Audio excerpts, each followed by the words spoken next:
ইন্ডিয়ার বলিউড ইন্ডাস্ট্রিতে কিল নামে একটি মুভি এসেছে স্টারিং বাই লাক্সে অ্যান্ড রাঘব, যাকে the most violent and goriest film India has ever produced বলা হয়েছে। তাহলে কেমন এই মুভি? তারা যা বলেছে আসলে কি এটা ইন্ডিয়ার তৈরি most violent and goriest film? আসুন জানা যাক। প্রথমে আসি সিনেমাটির স্টোরি নিয়ে। তাহলে স্টোরি হলো একদম সিম্পল। এনএসডি এর একজন হাই প্রোফাইল কমান্ডার, যার নাম হলো Vikram Rathore, played by none other than Lakshya. এক রাত সে এবং তার এক বন্ধু ট্রেনে করে দিল্লি যাচ্ছিলেন এবং একই সাথে তার প্রেমিকাও তার পরিবারের সাথে দিল্লি যাচ্ছিলেন। কেন যাচ্ছিলেন তা আপনারা সিনেমা দেখেই বুঝবেন। কিন্তু দুর্ভাগ্যবশত সেই রাতে ট্রেনের মধ্যে কিছু ডাকাত ঢুকে যায়।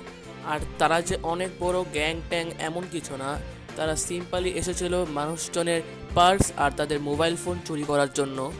প্রথমে আমাদের হিরোর প্ল্যান খুবই সিম্পল ছিল। সে ডাকাতদের থেকে মানুষদের বাঁচানোর জন্য একটি সিম্পল প্ল্যান ও কিছু ট্যাকটিক্স ইউজ করতেছিল এবং তখন তার কোনো ডাকাতদেরকে মারারও কোনো প্ল্যান ছিল না। কিন্তু ইন্টারভেলে তার সাথে একটি ঘটনা ঘটে। সে তার একজন কাছের মানুষকে হারায়, মানে ডাকাতরা তাকে মেরে ফেলে তার একজন কাছের মানুষকে, এবং এরপর সে আস্তে আস্তে এক এক করে প্রত্যেকটা ডাকাতকে মারতে শুরু করে। যদি কথা বলি অ্যাকশন নিয়ে, তাহলে they are right. I also think this is the most violent and goriest film India has ever produced. আপনারা যদি মির্জাপুর দেখে থাকেন তাহলে আই থিঙ্ক এটা মির্জাপুরের ডাবল।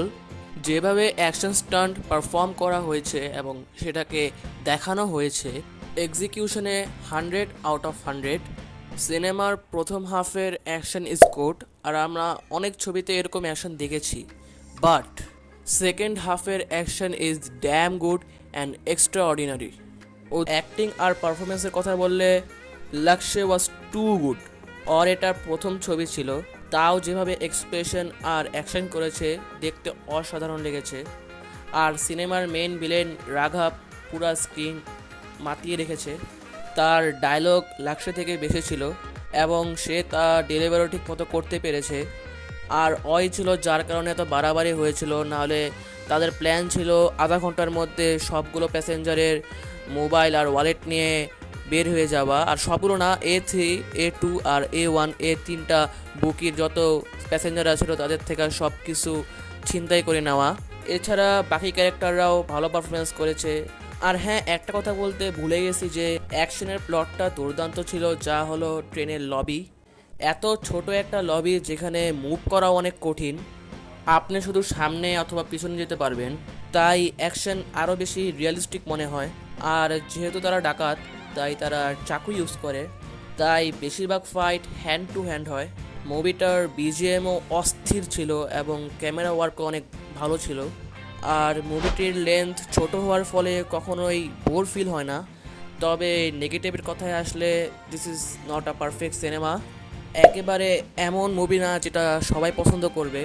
আপনার হার্ট অনেক শক্ত রাখতে হবে এই মুভিটি দেখার সময়।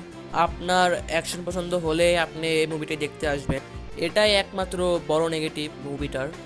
আর এভাবেও মুভিটাকে অ্যাকশন সিনেমার নামে বিক্রি করা হচ্ছে, তবে মুভিটার নামটা আরও ভালো হতে পারতো।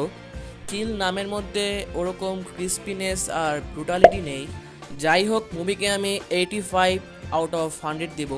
ভিডিও পছন্দ হলে এরকম মুভি রিভিউর জন্য লাইক, কমেন্ট এবং চ্যানেলকে সাবস্ক্রাইব বা ফলো করতে ভুলবেন না।